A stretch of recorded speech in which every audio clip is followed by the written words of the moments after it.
and I think it was Cedillo, I'm not sure, but I know that he would fight, and I know they had different differences with the United States at that time, but it was originally made because of the tyrant in Mexico. So my great grandfather was actually a revolutionist, and he fought politically for his people, and I feel like that's where my calling came from.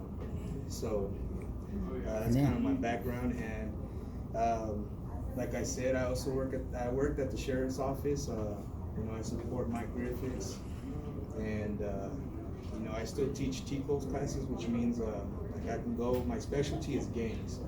I go and teach on how to identify tattoo gangs in prisons, streets. I also teach safety, gun safety. So time to time, I still go up there and I'll teach a whole class, whole shift 1, 2, 3, or 4, or, whatever they need. A little bit of my background when I was younger. This is why I say it's important. I'm also part of the Fathers' Rights of Texas, and it's part of not being alienated. A lot of fathers are being alienated now, and it's not the same family that you used to have back in the day. Now you're seeing more men stepping up, and unfortunately, I hate to say this because a lot of mothers, they're what men used to be. Now women are turning like that. It's not the same quality that we used to have, and I think it all has to do with politically. We don't have God in school anymore, all those things. And so when I was young, my mother was the only, my father wasn't around.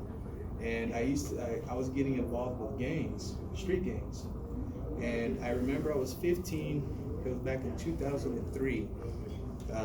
I used to roll with a gang called, known as the Bloods.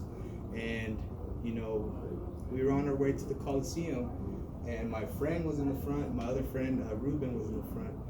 And we used to have a rival gang, and we were gonna turn into the Coliseum in Odessa. Well, with that being said,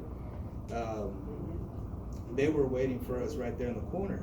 Well, there was a guy there with a shotgun. He shot him, and it hit him in the face. And I remember just blood, just meat, whatever, just scattered all over inside the car. And I just remember just looking to the front, and he just turned around. He's like, "Are y'all okay?" And then he just dropped in the car. His foot was still on the